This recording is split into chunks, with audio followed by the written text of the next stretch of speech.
Even though we all put our boots on 1 foot at a time, we're not the same.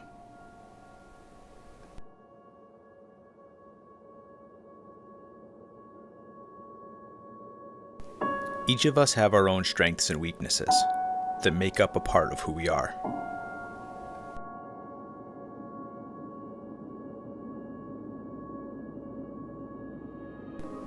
The outside world tries to give us a title, and they base it on a diagnosis.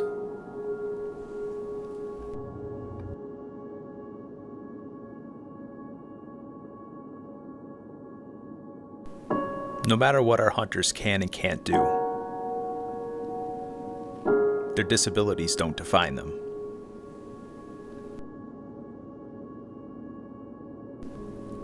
But when we're all together, we have one thing in common. We are hunters. I'm Haley Grainer. I'm 18 years old, and I'm a hunter.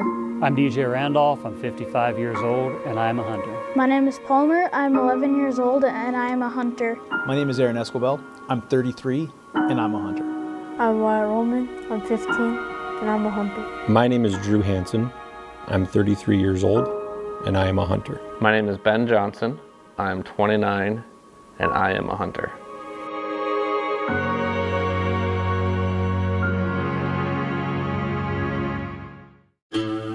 This year we had the opportunity to hunt in a little piece of paradise down in the Killdeer Mountains. The landowner kind of hyped it up, and to be honest, DJ and I were a little skeptical at first. The ranch in Killdeer was very much a blessing. When we got down there to scout it, it was better than we could have ever imagined it to be. Every woodlot, every field had deer coming out of it in the evening. We went down and scouted the property, and there were more deer there than I'd ever seen in my entire life. This being Haley's first year ever hunting, I thought it would be super exciting for me to be in the blind with her because I wanted to film everything.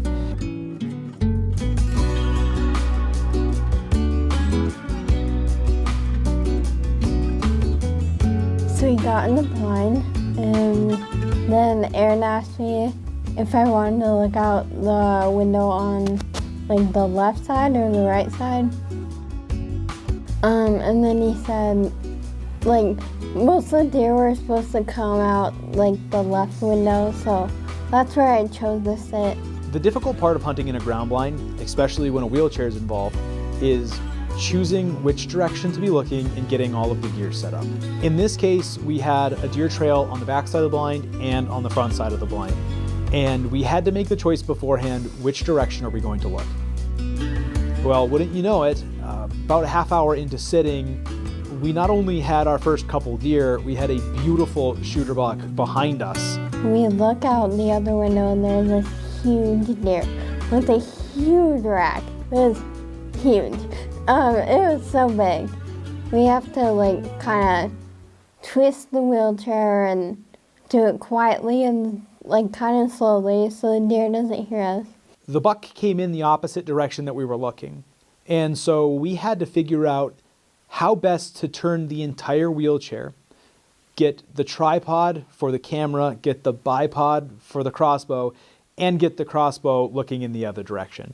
And so because I think this is so important for you guys to see, we're going to play that video in its entirety.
I'll get it up there.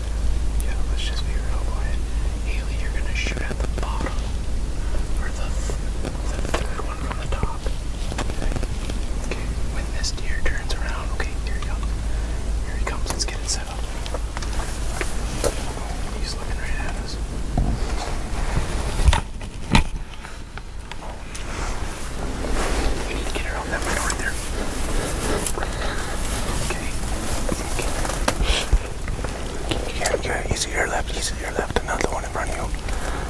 See him? What? Shh. That big one's at 40. If he comes over here, can we turn her? Okay, if you can see him. Yeah. See him? Yeah. Take your shot if you got it. I know. Right there, shot if you got it. Third one from the bottom. Okay. Without the wheelchair, like it probably, we could have had like an easier time like getting to the deer, but the wheelchair just added a little bit of spice to the hunt and made it like a little more exciting.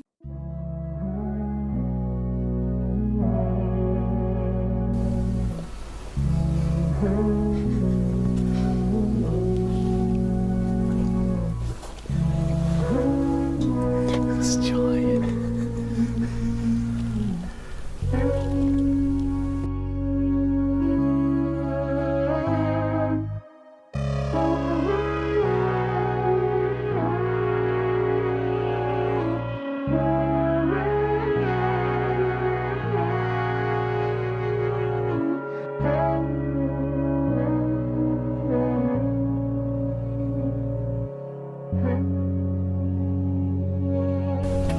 How exciting was that, Haley? Yeah, that was so awesome.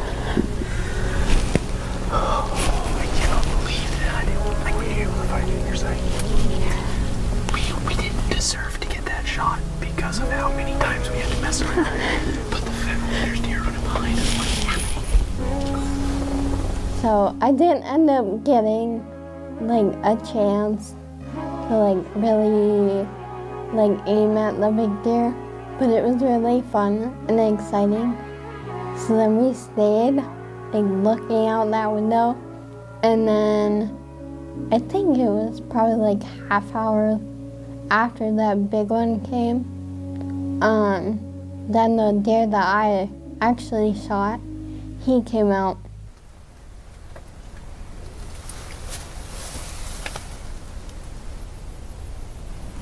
That's a little buck. That back one's a little buck.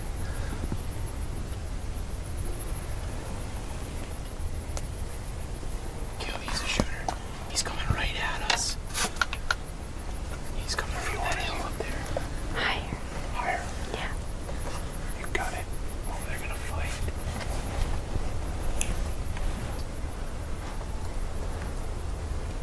Okay, these other deer are running towards us. There's a little buck right beside us. He's gonna come at 20 yards. Get ready. Haley, get the safety off. He's gonna be at 20 yards. Get ready. He's coming right here. He was kind of playing games with us, I think. And then I had to kind of wait until he would like turn the right way. Left side, the left side. No, not this one, not this one. See him, Haley? Can you find him? Find him in the scope if you can. Can you go there? No.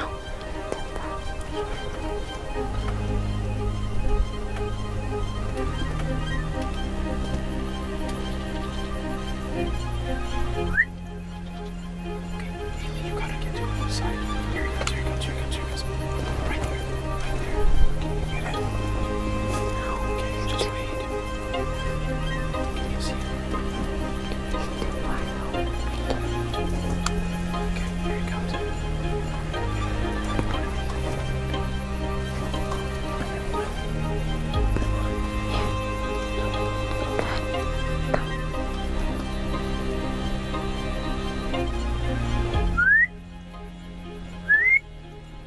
Matt.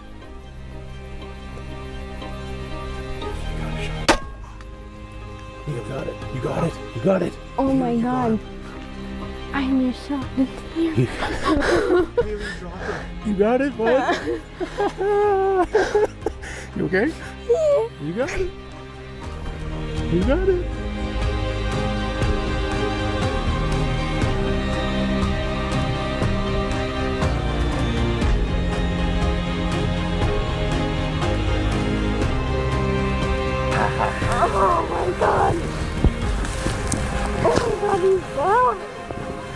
buddy. It's all right. It's all right.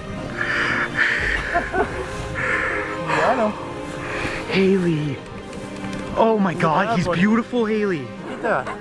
I remember like wanting to cry almost because I shot a deer and I killed it, which at the time it was so sad because I killed it and I felt so bad. And then my dad, he was like, good job, you did it, like you got it. And then I didn't end up crying, but I was close. I was real close.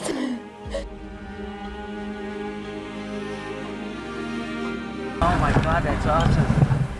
Congratulations, that's awesome.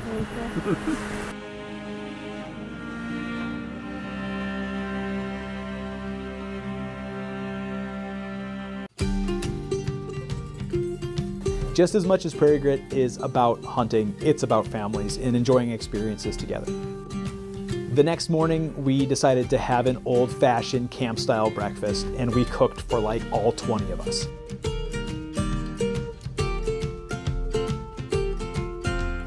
So before my hunt, we had some time, so we got out the track chairs, and I got to explore where we were hunting.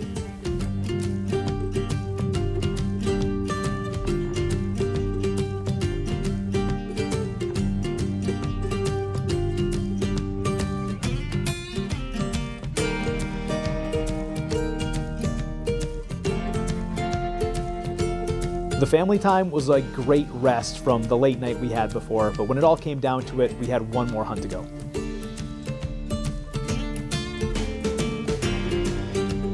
First night when we were down at the Killdeer Ranch, Haley and Palmer both tagged out.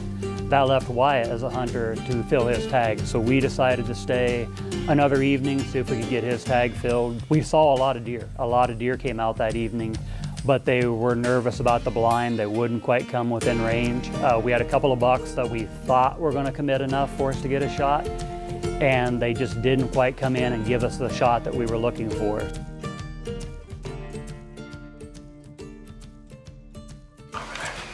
now. Steve, yep. He kind of knows over here. No, he's over the fence. Yeah.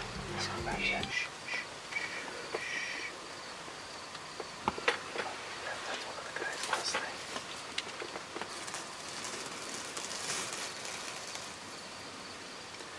They look like they're gonna come down the walkway, but he's coming. Let's just calm her down. Yeah, yes.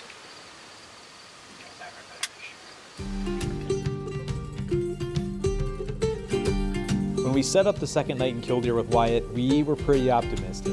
But as the night moved on, we had a couple things work against us that we just couldn't quite get past.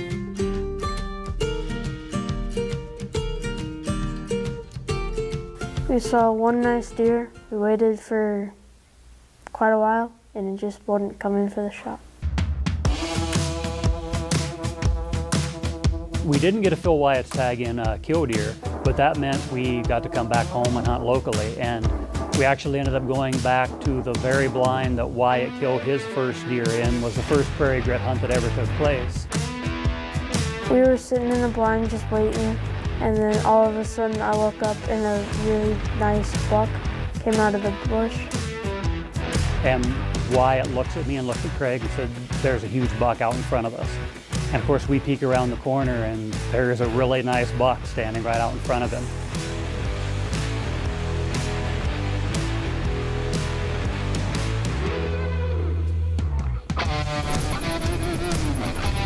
All we gotta do is just be patient.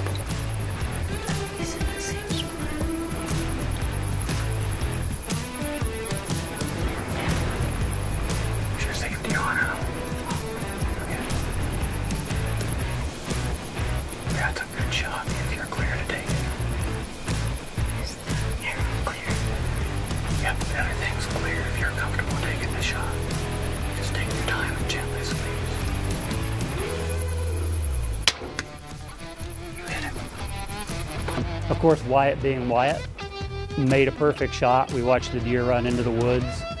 At that point in time, he wanted to start calling people. He called Aaron, let him know, hey, I just shot one. So it took quite a while for my dad and DJ to go get the deer out of all that mess of all the bush and all that. And once they came back, I was really excited.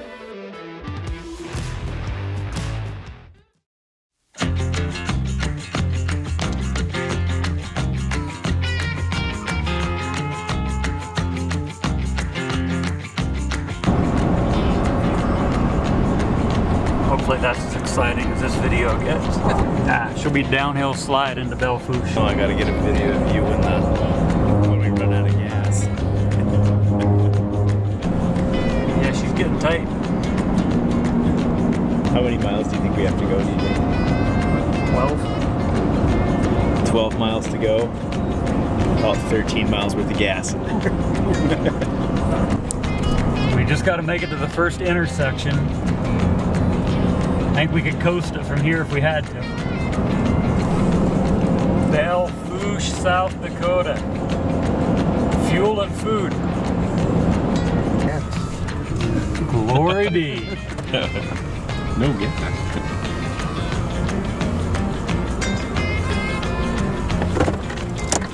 I knew we had it. We made it. Wasn't worried at all. We made it. Double down, throw some dice, take off now, don't think twice, but hey, don't you want to play? This was Prairie Grit's second opportunity to go to Wyoming and hunt with Veterans Help Foundation down there. First year we just took Wyatt. He had got his buck and a doe down there. It was an awesome hunt. Drew got to go along this year. The conditions first morning were not favorable to hunting from a blind at all. We had wind gusts from 30 to 50 mile per hour.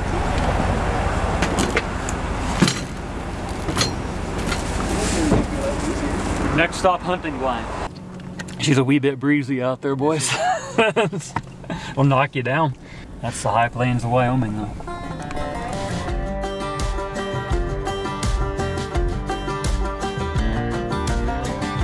We finally made it out to the blind, and it was very windy, but we gave it a shot.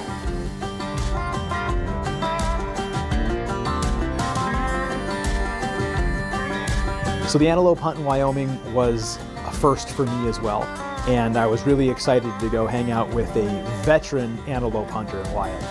You see way out there on the hill to not this closest water tank. There's another water tank on out there.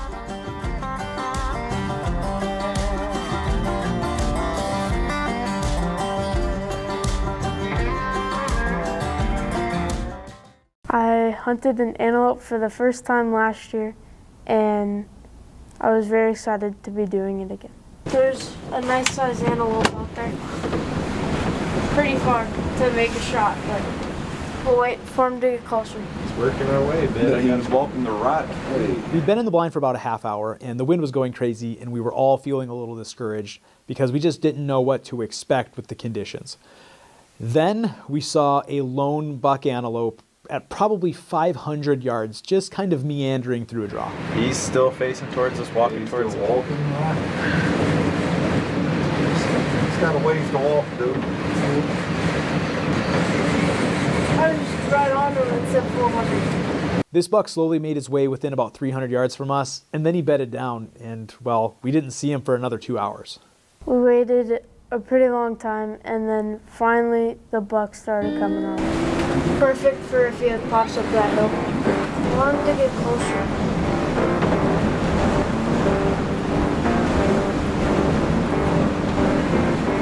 And he's walking this way. That's a nice good.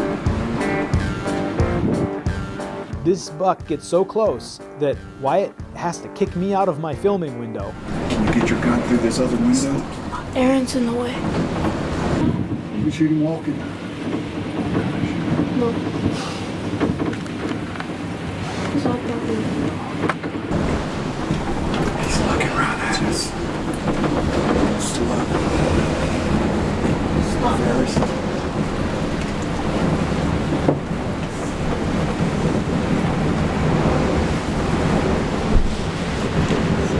I shoot him in the front? 57.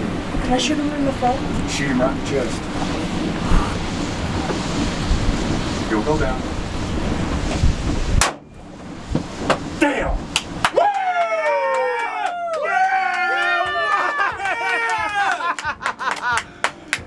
Yeah! So it started coming back slowly, then all of a sudden it started running closer and closer. Then I got the shot and I had to kick Aaron out of his spot, and then I shot him. Somewhere. He let you get that close? Yeah. Or he got that close? 57 yards. He was facing straight on him. Thank you, man. You're welcome. Needless to say, we were all pretty darn excited, and so we got out to that antelope as soon as we can.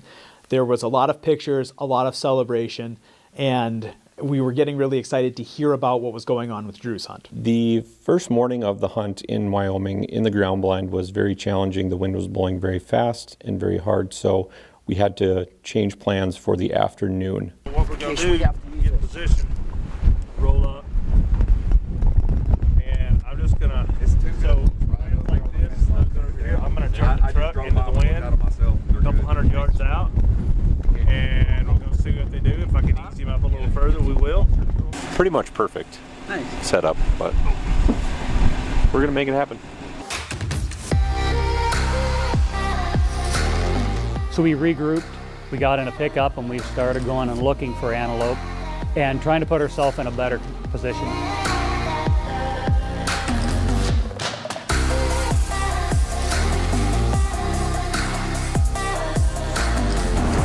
See him good? I got her in my scope, yep. Okay. Take the safety off. Remember, one tick into the wind. Okay. Get comfy. And then breathe on that trigger.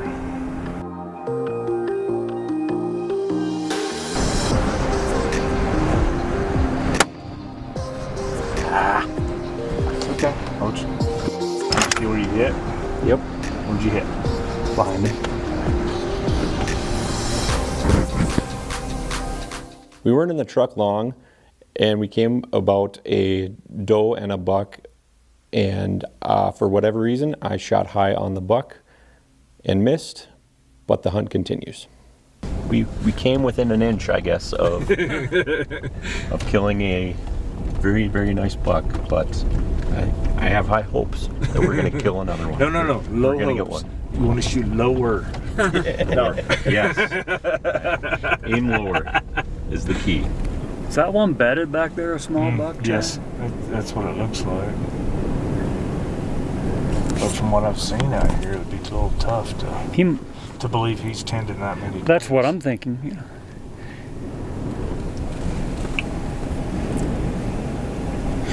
After a very short time, we found a couple different herds of antelope. Finally, we found one that had a very nice buck in it that Drew wanted. We wanted to take that antelope. Little guy with a harem of 6, he's got the world by the tail today. Well, you never know. Maybe there he comes. is.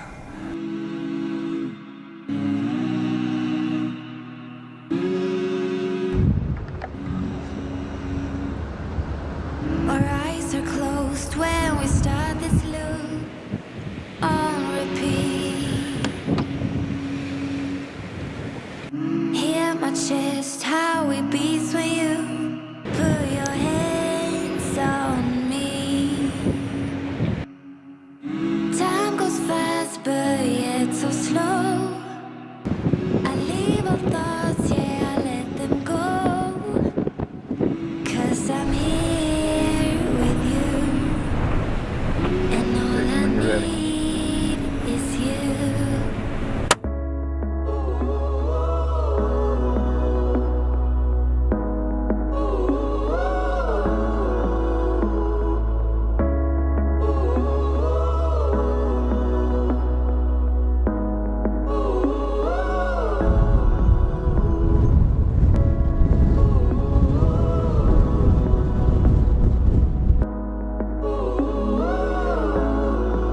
When we all got together after I had shot the buck, it was one of the most amazing feelings in the world to be there with all of those guys and everybody that had kind of made that whole thing happen.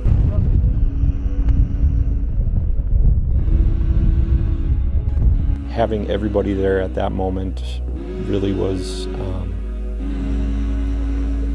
one of the best feelings I've ever had, and made everything kind of worth it for me. And it was one of the best days of my life, for sure.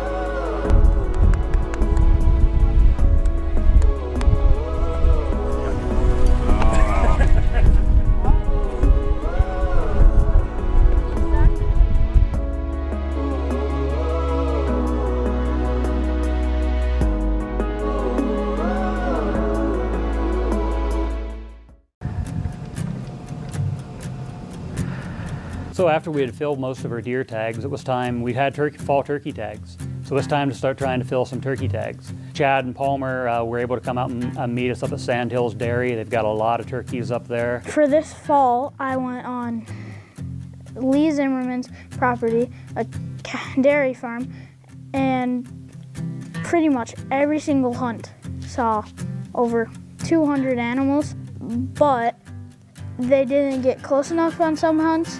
And then the wind, and of course they need to feed the cows and work with them. And when that happens, if there were turkeys in front of us, they would just run away. But I understand. We had multiple good hunts up there. It was a little bit cold, it was tough staying warm in the blind. And we saw a lot of turkeys. We had a lot of turkeys come within range, but getting the turkey that Palmer wanted, getting a nice gobbler to come in within range where it wasn't surrounded by other turkeys, where we were in danger of killing more than one bird, ended up being a challenge. We saw hundreds of turkeys over a few different hunts. We had turkeys in front of us that were the turkeys we wanted, but there was always another turkey standing in front of or behind the one that Palmer wanted to shoot. On one of the hunts, Palmer wanted to bring one of his friends along who'd never killed a turkey before. And we're like, sure, the more the merrier. We love getting young people out for the turkey hunt. The last day that we went hunting, I wasn't looking, it wasn't the right one for me, and I just couldn't get a shot off, but I let my friend shoot it instead. The second one down. There's one in front right now. Nice job. You just shot a bearded hen. Attaboy.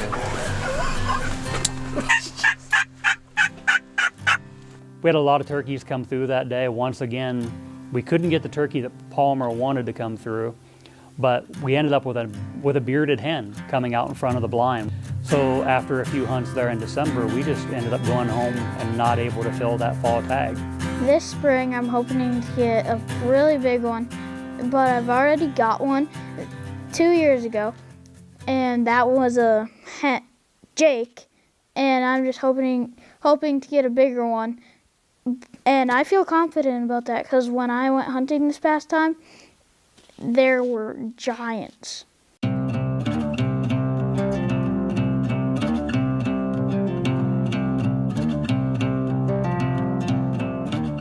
Well, I found out about a year ago that I was going on a bear hunt, and I've always wanted to go on a bear hunt and shoot a bear with a bow. And so it's super exciting that I've been able to do that. The first day, had a lot of excited and nervous energy built up, and we got on some four-wheelers, drove into the brush.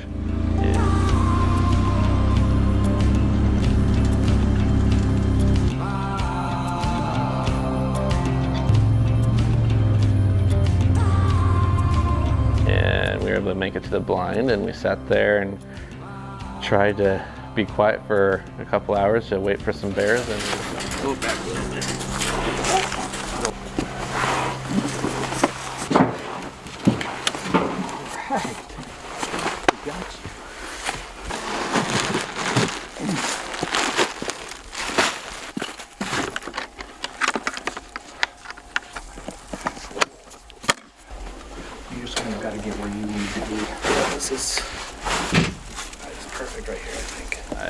DJ was up in the stand and he saw a bear that was circling around us. but we never actually happened to see the bear because it was just too dense to see through it. And we unfortunately didn't have a bear come into the bait. So we went out for day 2, and it had rained, so it was a lot more muddier, and our stuff got absolutely destroyed with mud, so we had to do a lot of cleaning of that when we got to the blind. Sat there for quite a while with just Aaron and myself, and it was crazy. The birds were going crazy. We were super quiet and just sitting there trying not to talk to each other or speak or anything.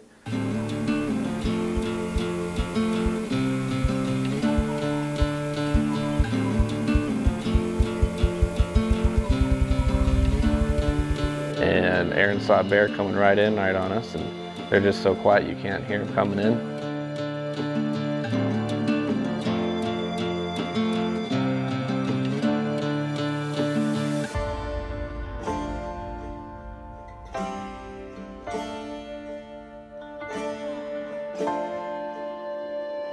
It was a little sketchy.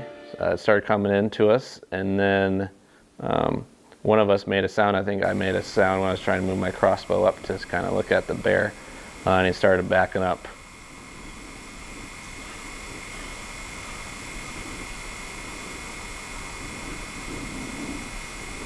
So he was pretty sketched out from coming in, and so we got real quiet there, and he started eating, sat back down, laid down again, and did that multiple times. And then it finally gave us a perfect broadside shot. However, the beaver cage was sitting right above its vitals, so I wasn't able to take a shot at it. So we had to wait a little bit longer, and laid down again, and I was getting pretty nervous because I knew it was about to happen, and the bear stood up, quartering away, and aimed at that opposite shoulder, and shot the arrow, and it went through. Shot a bear. Waiting for the bow. Think I made a good shot. He wasn't giving me any shot for so long. Stood up just perfect, quartering away.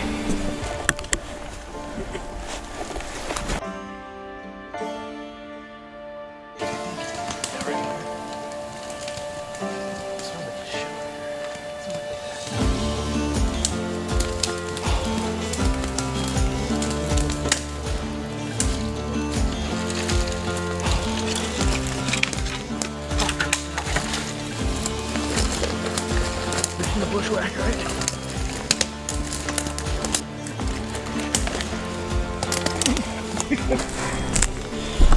Is Eric's at one? Bad. I rolled up to the bear, we found the bear, and it was a super relief to find that bear just only 20 yards away. This is freaking crazy, man. I think we did it. It only ran 20 yards, but we still couldn't see it because of how brush was in front of us, and we couldn't see anything. And rode up to the bear, and it was a super relief and big rush of emotions. It was super exciting.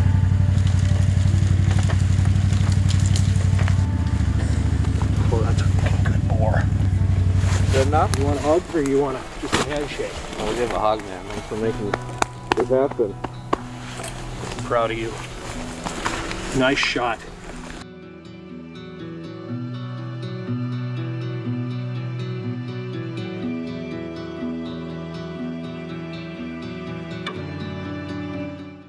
First night with Wyatt was Jeff and Wyatt and I sitting. We were probably there for an hour and a half, something like that, and we saw our first bear back in the brush.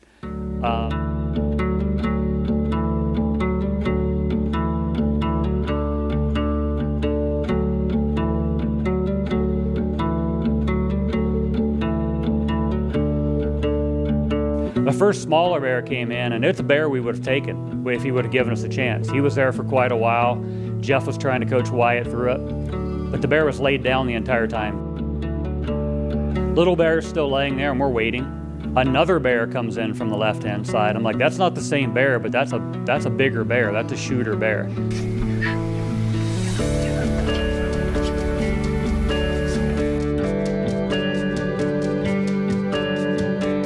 In a few minutes he came in, actually gave Wyatt the shot that we wanted, that we've been waiting for. Wyatt made what we all believe was a great shot on that bear.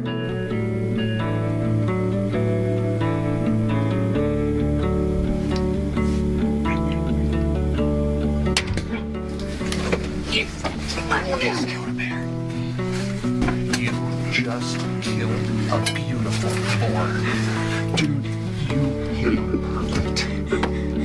Travis is gonna be so excited. My heart is beating a million miles per hour right now. Let's hug it up. Okay. Okay, Wyatt, what do you want to tell us? I'm speechless. That says it all, doesn't it? Yeah. Jeff and I tracked that animal for about 75 or 80 yards. We left a marker there because we were going to go out and recover Ben's bear, thinking we would come back the next morning and find it. Unfortunately, we got several inches of rain overnight, so there was no chance of finding a blood trail again. Good to me. What do you say we go find a black bear? Wyatt, Yeah? what are we doing, man? Going to find my bear? Are you excited? Yeah? You nervous? Yeah?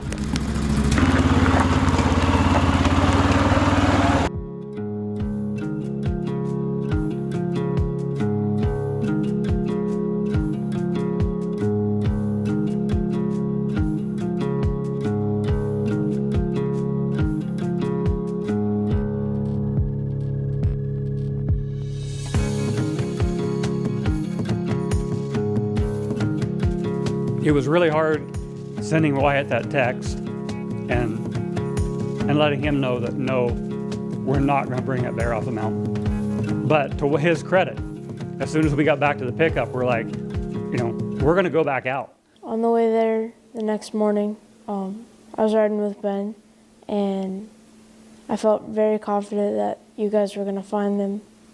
We waited for quite a while, and I was starting to get a little nervous, and then it was pretty sad that they couldn't find it. Then we hurried back to the hotel, got all ready, and then I headed back out.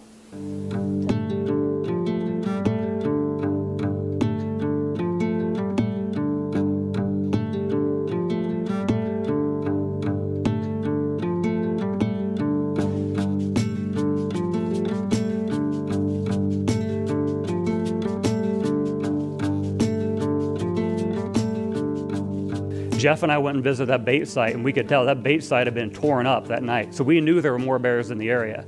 So what do you do when something bad happens? You regroup, you retry, and you go make something good happen. Well, it took a little while to get all set up, and the DJ was up in the tree stand, and there was a bear that came in. It kind of just snuck up on us.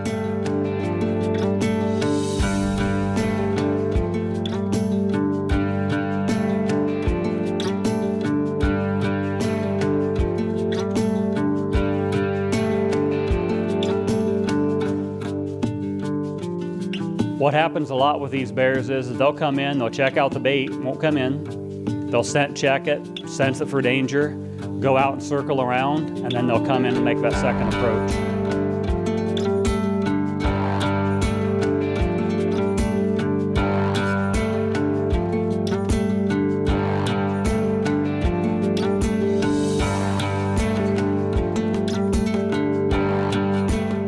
He did exactly what the bear the previous night did, though. He came in and he laid down and he ate corn. And he ate corn. And he ate corn. Every time he would start to stand up, start recording video, he would lay back down and eat more corn. This went on and on for what seemed like eternity. It was probably only about 10 to 15 minutes, but it seemed like it took all night.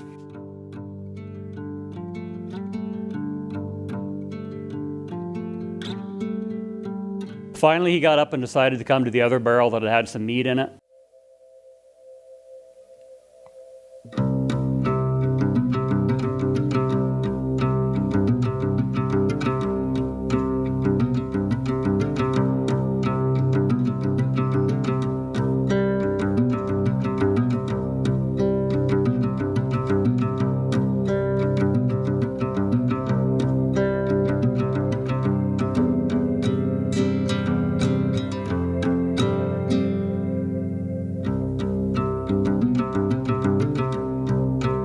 then it looked like he was going back to the corn. He went from left to right, came over, put his front legs up on a stump, and gave Wyatt the perfect shot.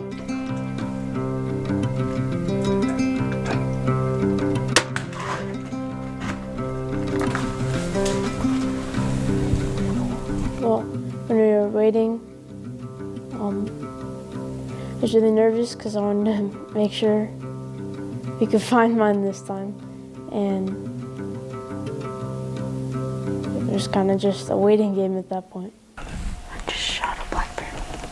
Again. How are you feeling? I don't really know.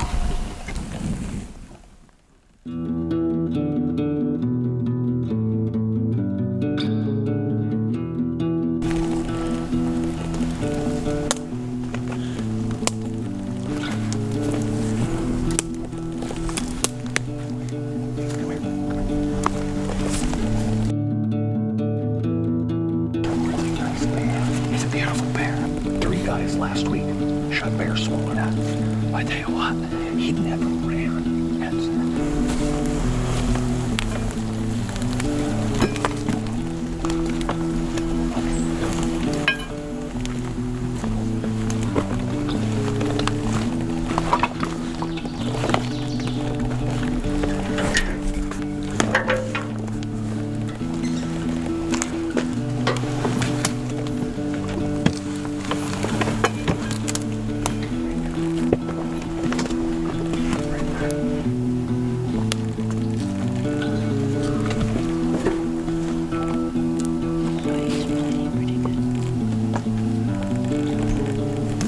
It was really awesome when I finally saw the bear when they were bringing it back, and I was really happy that we didn't have to go look for another bear. It's a big bear. It may not be as big as Ben's, but It doesn't matter, man. I've always wanted to hunt a bear, and it's unbelievable that Prairie Grit and Aaron and DJ and those guys put so much time in and went to banquets and raised a lot of money, and Jeff Jacobs put a ton of time in trying to figure out how to make it work for us in wheelchairs, because they've never had anyone in wheelchairs up here. And I've never worked with physically challenged before, so it was a big eye-opener for me to what Prairie Grit actually does for these kids, as far as, you know, getting them out of the vehicles, getting them into their chairs, getting them just ready to go on the hunt is a lot more than I ever realized. It's really difficult to get wheelchairs up into the woods here. It's nearly impossible, but they were able to figure it out, put some blinds up. They put the blinds up during the crazy winter storm and had to dig out the snow just to get the blinds up. Jeff approached me and said that we have an opportunity to bring these guys up here in the wheelchairs. So we said, yeah, we'd like to definitely do that. We put together a couple ground blinds and made it all happen for them. These guys really appreciated everything we did, and I really thought it was great that they could come up, and especially we felt really privileged to be able to be the guides to be able to for them to be able to get their first bears. T&T Outfitters definitely helped us a ton.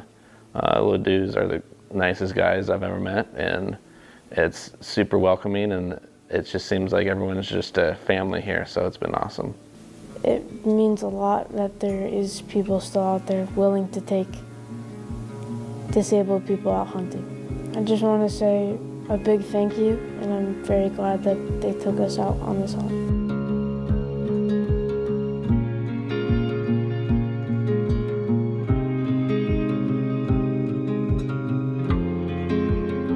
My name is Haley Grader. My name is Palmer Thompson. My name is Ben Johnson. My name is Drew Hansen. My name is Wyatt Rollman. And we are hunters.